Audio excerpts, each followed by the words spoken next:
Muy buenas noches. Realmente es un gozo siempre que puedo tener la oportunidad de compartir con ustedes.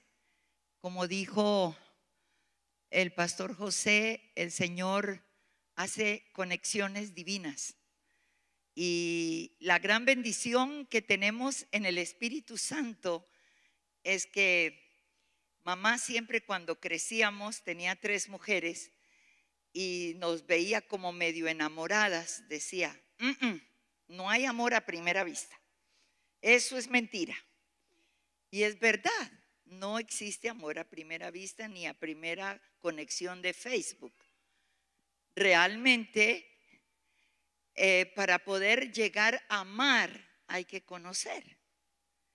Pero Romanos 5:5 dice que el Espíritu Santo se encarga de derramar el amor del Padre en nuestros corazones, y en Él hay conexiones divinas, que uno llega a amar a las personas sin haberlas visto antes. Y eso nos sucedió con Anita, con José, con Gloriana, con Jorge, y ahora pues ha sido lindo poder conocer a Lina, a Esteban y ahora también a Tomás.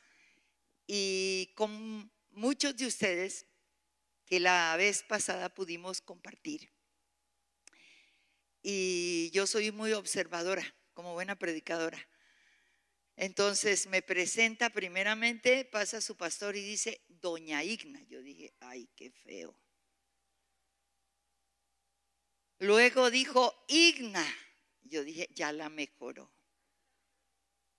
Y luego dice, pasa Ignita. Yo dije, oh, rabashanda cae.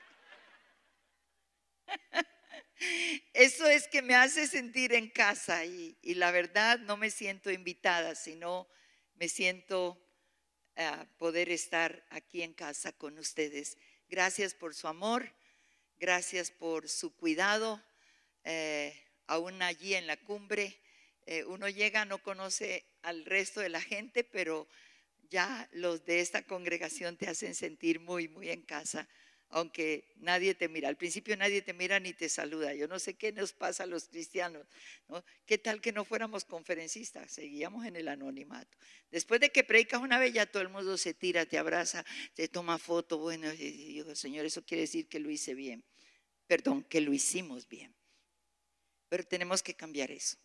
Porque si tú no predicas, debes sentirte amado, aceptado, valorado y estar pendiente unos de otros, de la gente que llega y todo eso, ¿no? Entonces, ha sido un tiempo muy lindo, ¿cierto, José y Anita? Y él mencionó algo que compartíamos anoche en uno de los recesos acerca, siempre están preguntando el historial del ministerio, y tengo un esposo a quien honro en cada lugar donde voy, y siempre tengo que decir esto, lo que yo soy, lo que tengo, lo que puedo darles, se lo debo a un Dios que me llamó, me sacó de mi casa, de ser una mujer de hogar. Sigo siendo una mujer de hogar, sigo siendo esposa, sigo siendo mamá, sigo siendo maravillosamente abuela, y ya pronto, yo creo que en unos pocos años ya seré bisabuela, porque ya mi nieto se casa el 13 de julio. Pero en lo que corresponde a la tierra, lo que soy, se lo debo a mi esposo. El 13 de agosto cumpliremos 53 años de casados, y realmente él ha sido un hombre a quien Dios puso para poder impulsar y poder realmente respaldar y cubrir. Y de las cosas que predico a las mujeres en donde vaya, yo sé que la liberación femenina ha traído tanta destrucción, ha sacado a la mujer de su hogar, ha hecho que la mujer irrespete al hombre en todos los aspectos, y siempre tengo que decirle, si eres casada, tu primer corazón debe ser para tu hogar. Después puedes viajar por donde Dios te lleve, pero tu primer corazón debe ser para tu vida de hogar y el respeto a tu familia y el amor a tu familia. Esta noche yo estaba en una lucha porque aflora tanto al corazón que podríamos compartir. Y estaba entre 4 mensajes y dije, Señor, esto me lo pones duro, pero confírmame. No me confirmó, pero hay un mensaje que de los 4 saltó más en mi corazón y quiero compartirlo con ustedes. Y lo encontramos en Génesis capítulo 37. Vamos a leer Génesis capítulo 37 del versículo 29 al versículo 36. Si usted quiere poner un título a este mensaje, póngale: lo que amas está vivo. Diga conmigo: lo que amo está vivo. Dígalo fuerte. Yo creo que esta congregación no comió ni almorzó. Están dormidos y yo he ministrado todo el día y aquí estoy enterita. Así es que espero que usted me honre un poquito y por lo menos ponga ánimo, deme una sonrisa y el mensaje fluirá mejor. A ver, quiero ver su sonrisa. El varón de rojo está incómodo. Extiendan la mano derecha, haga aquí y haga esto, como si le disparara a alguien. Y diga conmigo: esta es la medida del gozo. Ahora póngaselo y sonríe hasta donde le den los dedos.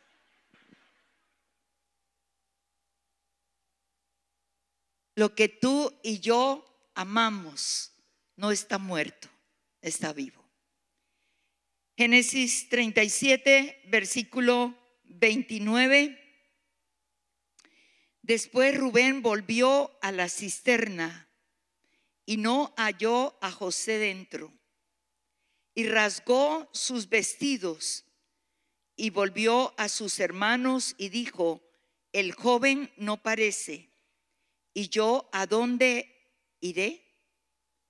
Entonces tomaron ellos la túnica de José y degollaron un cabrito de las cabras y tiñeron la túnica con sangre.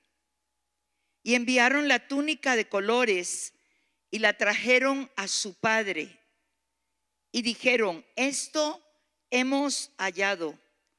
Reconoce ahora si es la túnica de tu hijo o no. Y él la reconoció y dijo: la túnica de mi hijo es. Alguna mala bestia lo devoró. José ha sido despedazado.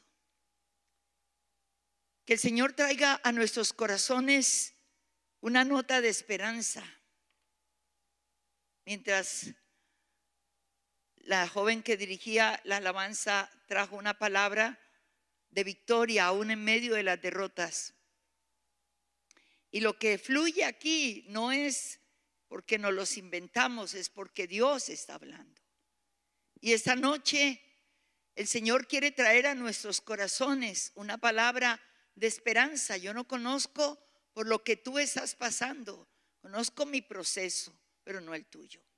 Pero Dios quiere hablarnos y por eso necesitamos oír lo que el Espíritu quiere darnos. Este pasaje que leímos, esta parte de este pasaje, describe uno de los momentos más duros en la vida de Jacob.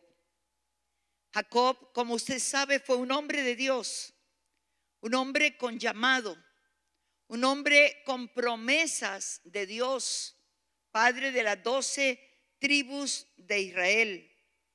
Promesas que Dios le dio para su presente, promesas que Dios le dio para su futuro y promesas que Dios le dio para sus generaciones.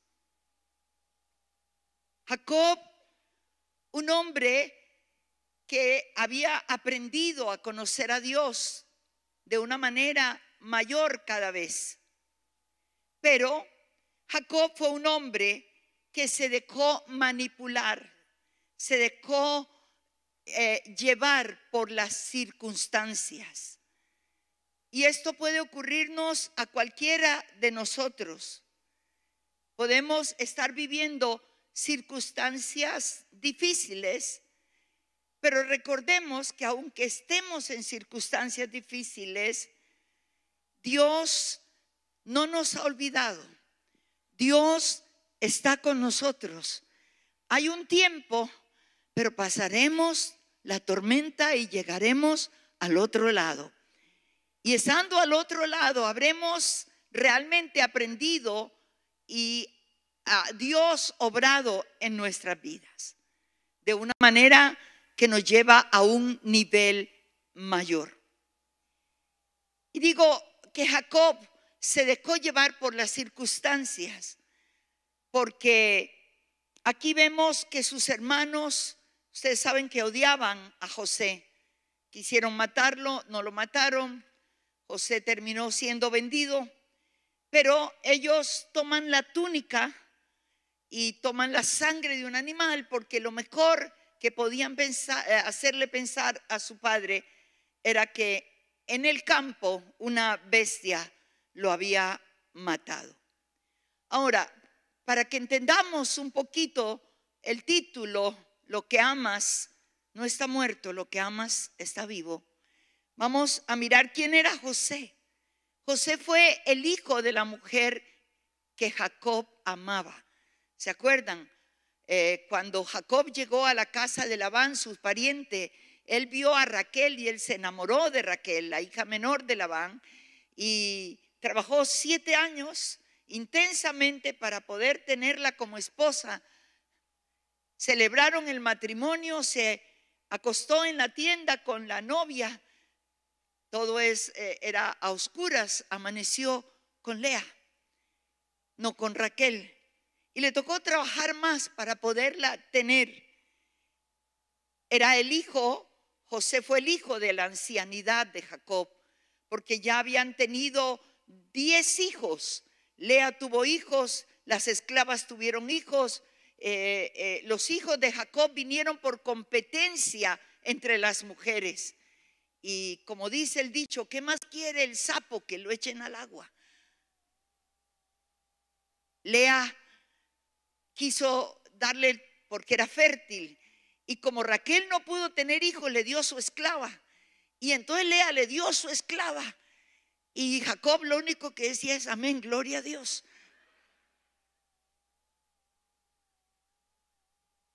Y por fin Raquel queda embarazada milagrosamente y nace José, pero José nace como el hijo de la ancianidad. Así es que pensemos un momentito, más bien José era como el nieto de Jacob. Los nietos se adoran, los nietos se aman. Uno aprende a ser padre con los hijos, por eso se convierte en excelente abuelo. Muchas veces mis hijos dicen, ay mami, esto no permitías tú cuando veníamos a la casa y ahora a tus nietos les permites todo, ¿no? Y Jacob amaba a José, era el hijo de su confianza. Cuando usted lee el capítulo 37, allí está la historia de José. Era el hijo de su confianza, era el hijo más amado, era el hijo con quien José se identificó espiritualmente. Mire, los hijos se aman todos. Yo creo que no hay diferencia. Son diferentes, tú los amas, pero hay hijos que se alinean al llamado, que se alinean al propósito de Dios, y por lo tanto no es que se amen más, pero por supuesto hay una mejor comunicación y hay una relación que se profundiza más. Entonces podríamos mencionar otras cosas de lo que era José. Era el hijo muy amado. De hecho, él fue quien le hizo la túnica a José, diferente a la túnica de sus hermanos. La túnica que le tejió a José era la túnica real, era la que usaban los príncipes, de colores, no era de lino color crudo, era de colores, era de manga larga, era una túnica para príncipe, porque en Jacob había un sentir del propósito y del llamado de José. Pero ¿qué representa José en esta noche para nosotros, para alinearnos con el mensaje? ¿Qué representa? José para nosotros puede representar todo aquello que amamos mucho, que amamos tanto. nuestros sueños, para los jóvenes su carrera, el deseo de ser exitosos en su profesión. Puede representar el ministerio que muchos anhelan o que otros que lo tienen aman y que amamos apasionadamente servir al Señor. Puede representar nuestra familia, el anhelo de construir una familia. Fíjese que desde los 12 años yo soñé con una familia. Desde los 12 años tenía 2 sueños.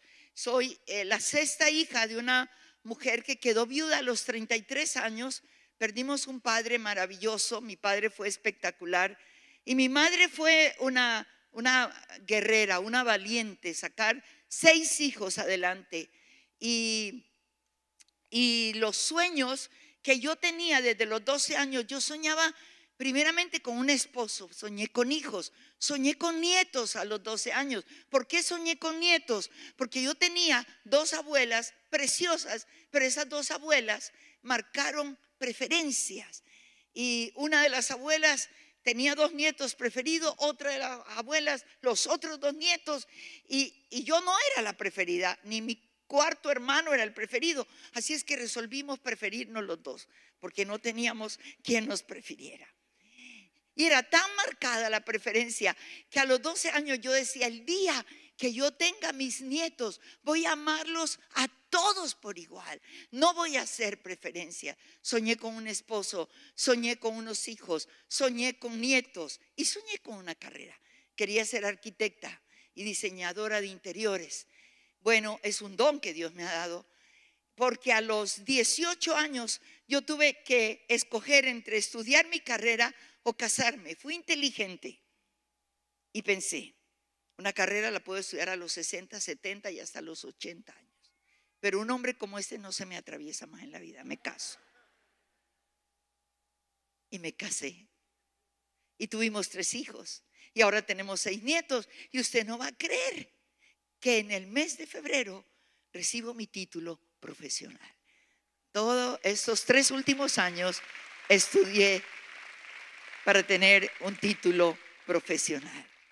Tuve sueños. Usted ha tenido sueños. Nuestra familia es parte de nuestros sueños. Y por eso necesitamos entender 3 actitudes en este pasaje que llevaron a Jacob a sufrir el resto del tiempo de su vida. Escuche, por una causa no comprobada. Muchas veces nosotros sufrimos por causas no comprobadas. A las 10 de la noche nos acostamos y el problema que tenemos es del tamaño de una pulga. 12 de la noche nos despertamos, ya tiene tamaño de gato. 2 de la mañana de un perro, gran danés. 4 de la mañana un caballo. Y a las 6 de la mañana usted no se puede levantar a trabajar porque un elefante lo tiene aplastado. Y son cosas que tenemos aquí, que pensamos, que ponemos en un aspecto de tragedia y que nunca llegan a suceder.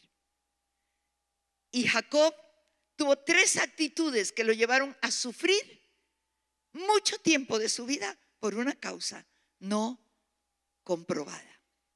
Y esas mismas actitudes se repiten hoy entre nosotros. Y quiero hablar las 3 actitudes. Número 1, Jacob se dejó llevar por lo que vio. El versículo 32 que leímos del capítulo 37, cuando le llevan la túnica, versículo 32 y 33 dice: enviaron la túnica de colores, la trajeron a su padre y dijeron: esto hemos hallado, reconoce ahora si es la túnica de tu hijo o no. Y él la reconoció y dijo: la túnica de mi hijo es. Alguna bestia mala lo devoró, José ha sido despedazado. Y él vio la túnica, la vio con la sangre, se angustió. Le confirmó a sus hijos lo que ellos querían oír. Dijo: sí, la túnica de mi hijo es. Aparentemente sus hijos le estaban diciendo: José murió, papá. No lo encontramos, pero murió. Solo queremos que sepa, nos diga si sí es la túnica o no. Ellos mataron un animalito y la llenaron de sangre. Y Jacob en un instante se olvidó de la marca que Dios le había dado en cuanto al llamado de su hijo José. Cuando él tejió esa túnica, él sabía que José era llamado a un llamamiento real, a un llamamiento de gobierno. Él lo vio crecer, aunque estaba tan joven, 17 años. Él podía ver, nosotros como padres, si somos realmente hombres y mujeres que buscamos de Dios, necesitamos conocer el propósito de Dios para la vida de nuestros hijos, porque con base en eso que Dios nos muestra, estaremos orando y Dios hablará a nosotros. No espere que un profeta venga y le hable. Corremos detrás de los que profetizan. Busque a Dios y háblele de sus hijos, y Dios le hablará a usted del propósito de Dios para cada uno de sus hijos. Y él vio la túnica y se olvidó de la marca. Se olvidó de los sueños de José. Se olvidó de que cuando le puso la túnica, José soñó esa misma noche.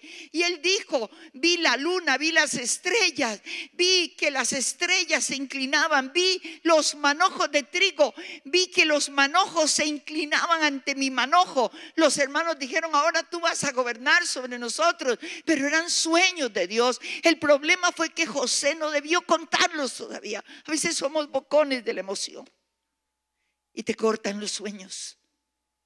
Y entonces Jacob, dice ese pasaje, cuando él cuenta los sueños, dice que Jacob meditaba en eso. O sea, él estaba alineándole: Dios me pone a hacerle una túnica. Estos sueños, este muchacho va a ejercer un nivel de gobierno, de influencia muy grande. Y Jacob, al ver la túnica, se olvidó de la marca. Vio las señales, pero no vio la marca. La marca era lo que Dios le había hablado, era lo que Dios le había dicho. Y igual pasa con nosotros. Vemos las señales que el enemigo trae para desanimarnos. Vemos señales. A veces he visto padres que oran por hijos que no están caminando con el Señor, y les doy pautas para orar por ellos, cómo deben orar. No mire las señales que el enemigo pone, porque nos desanimamos. Y a veces llegan tanto él como ella más tristes de lo que estuvieron en la primera consejería. Dice: no, es terrible. Esperábamos que este fin de semana no saliera, no bebiera, pero llegó más borracho que nunca. O el esposo.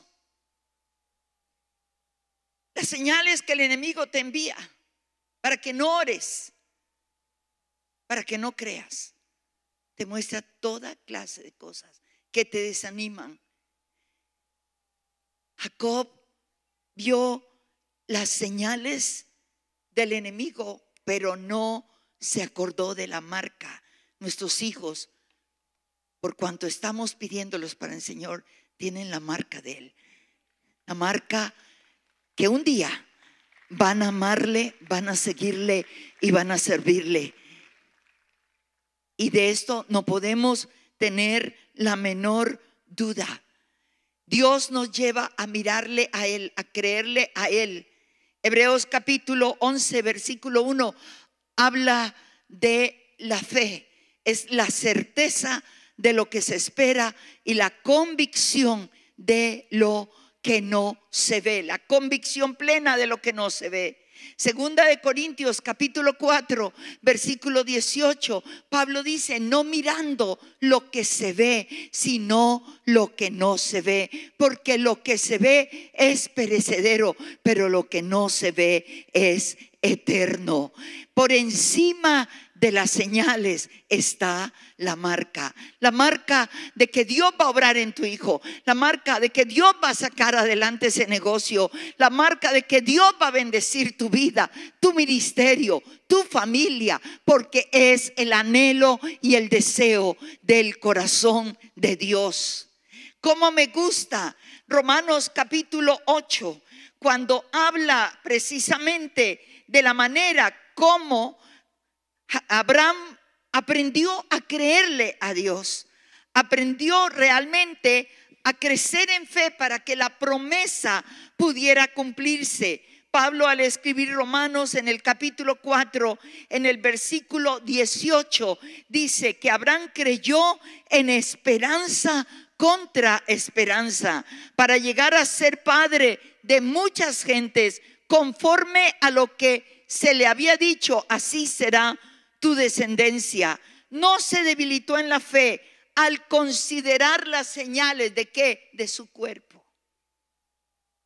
Ya tenía casi 100 años, que estaba ya como muerto, o la esterilidad de la matriz de Sara, Sara la estéril.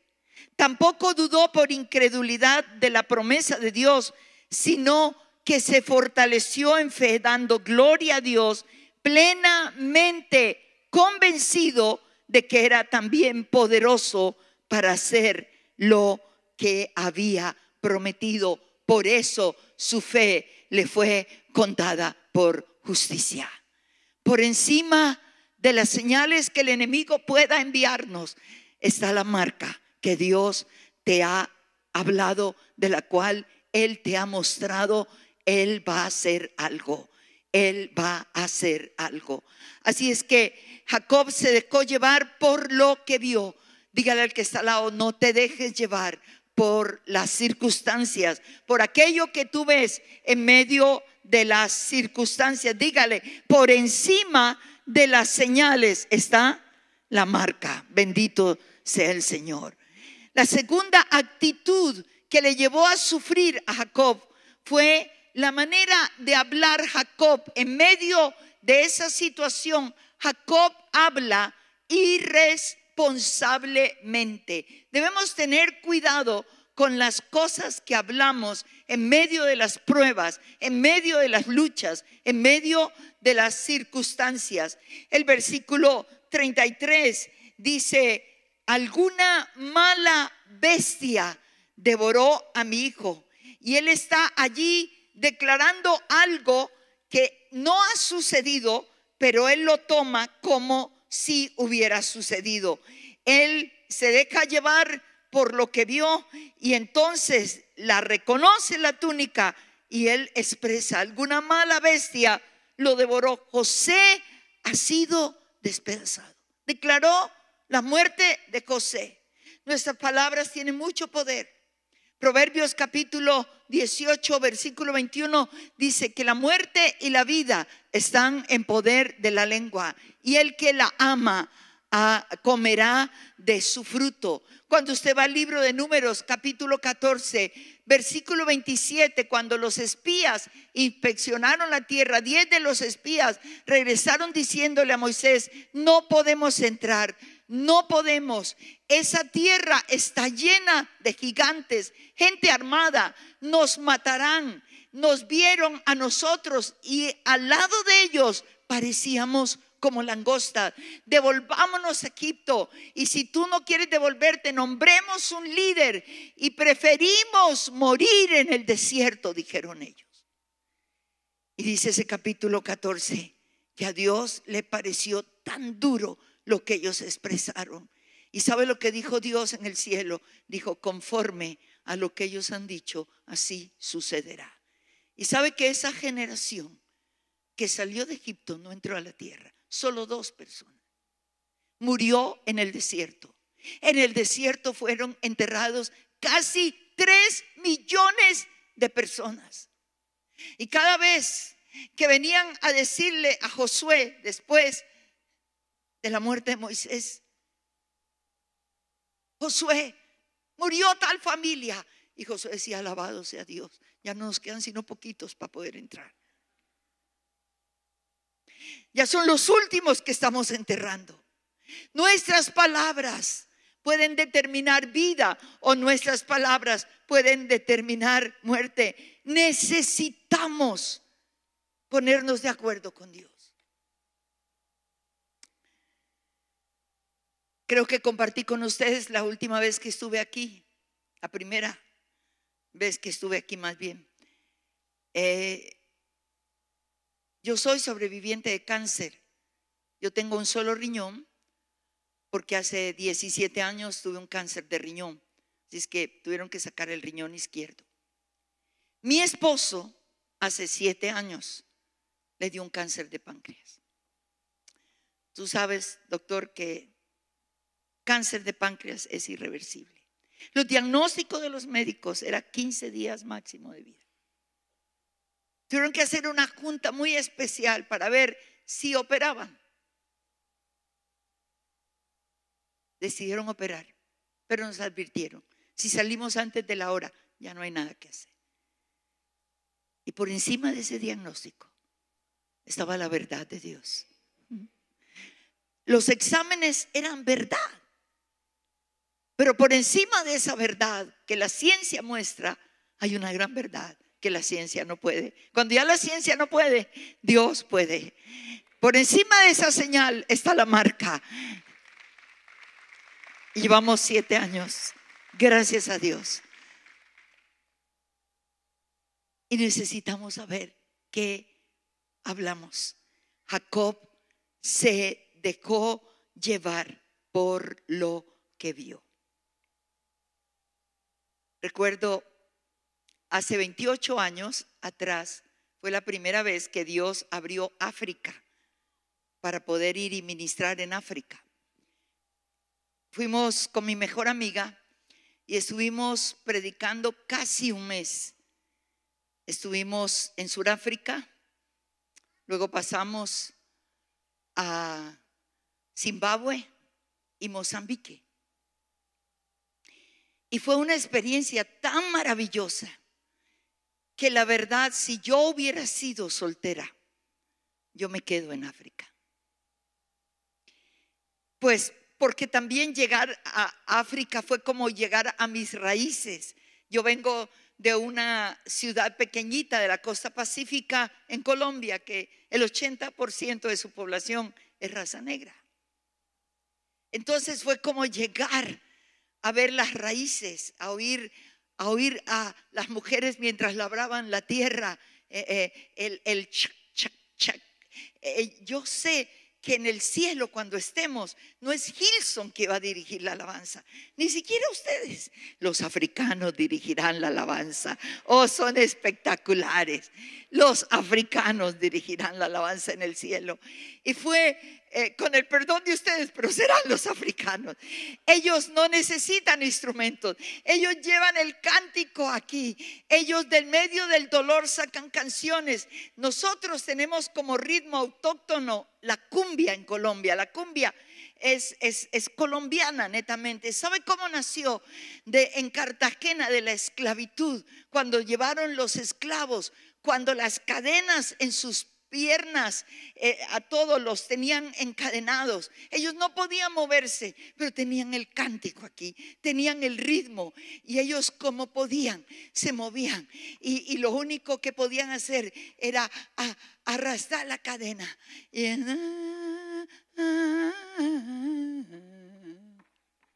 Por eso la cumbia tiene el chac, chac, chac. Y cuando yo llegué a África, esto en mi corazón se regocijó, porque nos tocó ministrar en los campos, en iglesitas muy pobres, en chocitas, y ver la gente mientras labraban la tierra. 4 mujeres,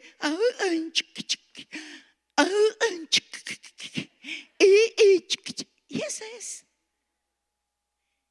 Y Dios nos bendijo tanto mientras ministrábamos que fue todo un avivamiento.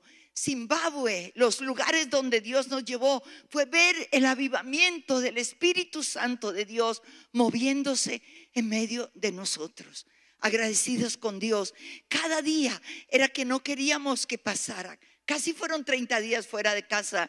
No había WhatsApp, no había celulares, no había correo, no había fax, no había nada. Solo Dios comunicando cómo estaba mi familia y comunicándoles a ellos cómo estábamos nosotros.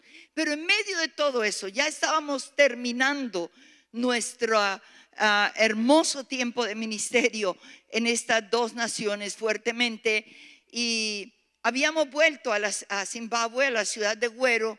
Allí esa noche los estudiantes del seminario bíblico querían unirse a nosotros porque íbamos a ir donde dos de los pastores blancos para darles a ellos una serenata al estilo latino.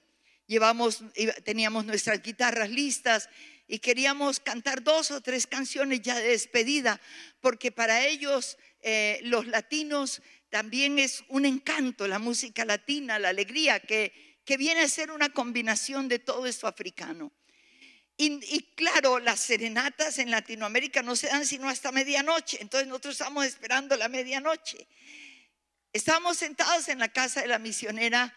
Yo estaba leyendo mi Biblia y en eso llega Meredith Banting, la mujer que nos invitó. Estábamos en su casa.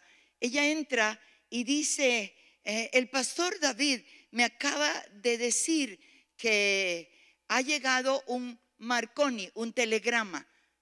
Ya no se usa, pero ¿cuántos la época de los telegramas? Levánteme su mano. Esta generación no sabe la época del telegrama que había que mandar por señales. Dice que llegó un telegrama de Bogotá, Colombia. Hemos estado terminando un tiempo de victoria. Yo estoy sentada y dice: faltaban 3 días para regresar a Bogotá. Un telegrama, digo yo, ¿de Bogotá? Sí, dice que es de Bogotá.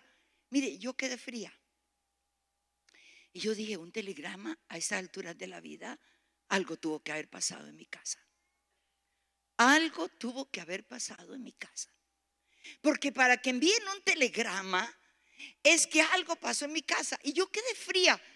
Y le digo a mi amiga: algo tuvo que haber pasado en casa.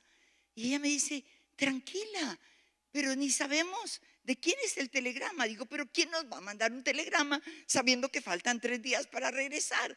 Eso es que algo pasó en casa. No, no te preocupes. Mira, me entró pánico. Y entonces Meredith y mi amiga me dicen: mira, estás leyendo tu palabra, sigue leyendo tu palabra, que ya no nos falta sino media hora, y tranquila, todo está bien en tu casa. Yo obedezco y vuelvo al pasaje que estaba leyendo. Y yo estaba en Primera de Samuel, en el capítulo 4, estaba leyendo lo del arca y eso, y sigo leyendo cuando dice: un mensajero llegó a la tienda de Elí donde estaba sentado y le dijo: tus 2 hijos han muerto. Dios mío. Y yo digo: no puede ser. Volteo y les digo: mira lo que acabo de leer. Y yo tengo 2 hijos varones y una hija mujer. Tus 2 hijos han muerto. Y ellas consolando. Y yo dije: no, yo no quiero ir a dar serenata. Yo lo que quiero es ir a ver dónde está ese Marconi. Dice: bueno, vamos a dar la serenata a la primera casa y ahí está el Marconi. Llegamos y gracias a Dios los ingleses no tienen ni idea de serenata. Apenas oyeron el toque de las guitarras, salieron: oh, vengan a tomar té. Y se acabó la serenata. Y yo entré y yo dije: yo necesito el telegrama. Y entonces me traen el telegrama. Casi no lo abro. Yo pensaba que ese telegrama me anunciaba la muerte de mis hijos. Cuando abro el telegrama dice: Igna Susan Meredith, las amo mucho. Una misionera que trabaja con sordomudos nos manda un telegrama para decirnos que nos amaba mucho. Y yo digo: esta es la primera vez que alguien casi me mata para decirme que me ama. Pero cuando salimos para África, Dios había dado palabras muy lindas. Y una de las palabras que se repitieron cuando oraron por nosotros era: con alegría saldréis y con paz volveréis. Y eso era lo que me decía mi amiga. La palabra que Dios nos dio es que saldríamos de Colombia con alegría y regresaríamos con paz. Tus hijos están bien. Pero ¿por qué leí Samuel y dice que tus 2 hijos han muerto? Ten cuidado. en medio de las circunstancias, las cosas que tu boca habla. Así es que la primera situación realmente es que Jacob se deja llevar por lo que vio. Número 2, Jacob fue irresponsable con sus palabras. Número 3, y estamos terminando, Jacob se conformó con las circunstancias. Aceptó como si realmente su hijo se hubiera muerto. Y él dijo, versículo 34, entonces Jacob rasgó sus vestidos y puso cilicio sobre sus lomos y guardó luto por su vida, por su hijo, muchos días. Se levantaron todos sus hijos y todas sus hijas para consolarlo, mas él no quiso recibir consuelo y dijo, descenderé enlutado a mi hijo hasta el Seol. Y lo lloró su padre. Sencillamente dijo, no lo puedo enterrar. José murió y desde hoy yo guardaré luto toda mi vida. Y muchos de nosotros nos conformamos con las circunstancias y con las cosas que no han sido comprobadas. Y determinamos que ya todo se acabó. No, no todo se ha acabado. Dios siempre tiene algo en el último momento. Cuando pensamos que todo ha terminado, es cuando Dios apenas comienza a obrar de una manera incomparable. Es interesante que después de que él determina el luto, el versículo 36 dice, y los madianitas lo vendieron en Egipto a Potifar, oficial de Faraón, capitán de la guardia. Se dejó llevar por lo que vio, habló irresponsablemente y se conformó con las circunstancias. Concluimos que estaba sucediendo al otro lado. Aquí está Jacob, aquí está su duelo, aquí está su luto. Pero al otro lado de la escena, José es vendido por los madianitas como esclavo. Fue llevado a la casa de Potifar. En la casa de Potifar llegó como esclavo, pero al poco tiempo Potifar lo vio su eficacia y lo puso a enseñorear y administrar sobre todo. Y es algo tan hermoso que el capítulo 39, el versículo 1 al 3 dice, y vio que Dios estaba con él. Potifar vio que Dios estaba con él y lo puso como administrador de su casa. Luego fue llevado a la cárcel por una calumnia, por aquella mujer que quería seducir a José y no se dejó, que le invitó a acostarse con ella en la cama. Y José dijo, no faltaré a mi Dios, ni faltaré a tu esposo que me ha entregado su confianza. Usted sabe lo que sucedió. Él sale, le quita la túnica y luego dice que la fue a violar y llegó a la cárcel. Pero en la cárcel, ese capítulo 39, versículo 20 y 21 dice, y José estaba en la cárcel, pero Dios estaba con él. Y Dios lo puso a liderar en la cárcel. Jacob seguía de duelo, Jacob seguía llorando, pero Dios estaba con José. Y allí en la cárcel, después de un tiempo, Dios lo saca de allí por revelar el sueño a dos, copero y panadero. El sueño se cumple, el copero regresa y al tiempo, después de 2 años, Faraón tiene un sueño que nadie lo podía interpretar y es cuando José es sacado de la cárcel. Le quitan sus vestiduras de preso, le ponen una vestidura para ir frente al Faraón porque no puede ir de esa manera.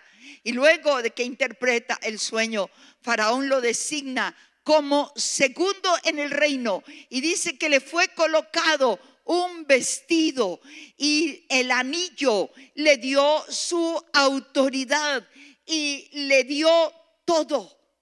Gobernó en la época de la bendición de las vacas gordas, de las espigas gordas, fue algo maravilloso. Él pudo administrar también, que guardó, y vino la época de la sequía, del hambre, y pudo vender a su alrededor. Y Dios lo usa para preservar la vida de su pueblo, 70 personas. Y cuando ya José se da a conocer a sus hermanos, este ya es el epílogo, está llegando al final de la historia. Y en el capítulo 46, para cerrar este hermoso tema, el versículo 28 y 29, cuando José pide que su padre venga, ya ha estado con sus hermanos, que su padre venga, y lo traen en el carro, les va a dar la tierra de Gosén para que no mueran en el tiempo del hambre. Y es el encuentro que él tiene con su padre. Versículo 28 del capítulo 46.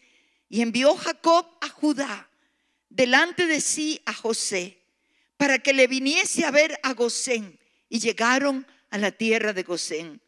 Y José unció su carro y vino a recibir a Israel su padre en Gosén, y se manifestó a él y se echó sobre su cuello y lloró sobre su cuello largamente. Entonces Israel, que es Jacob, dijo a José: muera yo ahora, ya he visto tu rostro y sé que aún vives. Lo que tú amas no está muerto, está vivo.